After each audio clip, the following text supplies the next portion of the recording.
ప్రజలను తప్పుదారి పట్టించేందుకు వైఎస్ జగన్ అబద్దాలతో ప్రచారం చేయడం దారుణమని మంత్రి అచ్చెన్నాయుడు మండిపడ్డారు. అధికారులు డైరెక్ట్ గా 55 లక్షల మంది రైతులను కలిసి అండగా ఉన్నారు. గత 5 ఏళ్ల పాటు జగన్ నడిపిన తుగ్లక్ పరిపాలనే వ్యవసాయ రంగాన్ని దెబ్బతీయడానికి ప్రధాన కారణమని, ఇప్పుడు ఆ వైఫల్యాలను దాచిపెట్టేందుకు అబద్దాల అంబాసిడర్లా వ్యవహరిస్తున్నారని విమర్శించారు.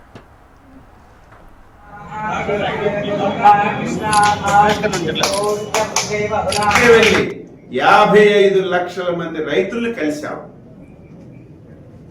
ఏదైతే మనం రైతు సేవా కేంద్రాన్ని యూనిట్ గా తీసుకున్నాం, ఆ రైతు సేవా కేంద్రంలో ఎన్ని ఎకరాల భూమి ఉంది, ఎంతమంది రైతులు ఉన్నారు, ఏ వ్యవసాయం పెడుతున్నారు, ఏ వ్యవసాయం పెట్టడం వల్ల ఇబ్బందులు వస్తున్నాయని స్పష్టంగా తెలుసుకొని బ్రహ్మాండమైనటువంటి కార్యక్రమం చేస్తే దాన్ని విమర్శిస్తున్నాం. ఈరోజు మళ్ళీ ఇంకొక అబద్ధం. నేను ఉండేటప్పుడు ధరలు తగ్గిపోతే 7,700 కోట్లు ఖర్చు పెట్టి నేను పంటలు కొన్నానని పచ్చి అబద్ధం మాట్లాడుతున్నాను. ఇదేదో అచ్చెన్నాయుడు మాట్లాడటం కాదు, ప్రభుత్వం దగ్గర రికార్డులు అన్నీ ఉన్నాయి.